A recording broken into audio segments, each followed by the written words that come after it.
Partenaires en club et en sélection, Ali Ghabre et Ahmed Hegazi de West Bromwich forment un duo intéressant sur lequel l'Égypte comptera en Russie.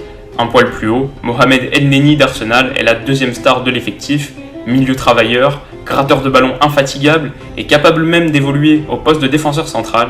Il est le contrepoids parfait d'Abdallah El Saïd, milieu offensif précieux qui a inscrit 2 des 8 buts égyptiens lors de la phase de qualification.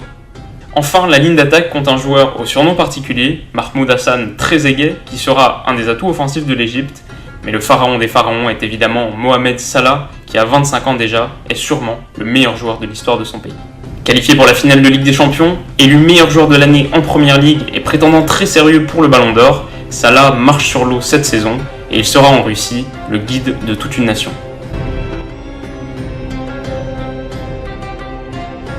Au tirage au sort, Hector Cúper n'a pas voulu flamber, mais force est de constater que les Égyptiens auraient difficilement pu mieux s'en sortir, puisqu'ils héritent de l'Uruguay, qu'ils affronteront le 15 juin, du pays hôte la Russie, qu'ils retrouveront 4 jours plus tard à Saint-Pétersbourg, et de l'Arabie Saoudite.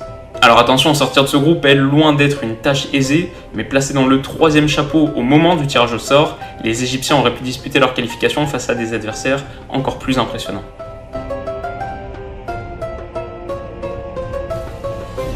Et donc pour mon prono, j'ai longtemps hésité parce que dans des registres tout à fait différents, la Russie et l'Égypte sont, à mes yeux, au coude à coude pour obtenir la 2e place de ce groupe A.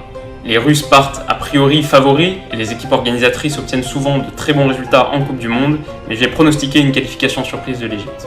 Je dis une surprise parce que leur jeu est pas exceptionnel, mais, et ok c'est pas très original de dire ça, mais je vois Salah réussir une grande Coupe du Monde, tirer tout son groupe vers le haut et écrire une superbe page du football égyptien. Je les vois donc terminer 2e derrière l'Uruguay et se qualifier pour les 8e.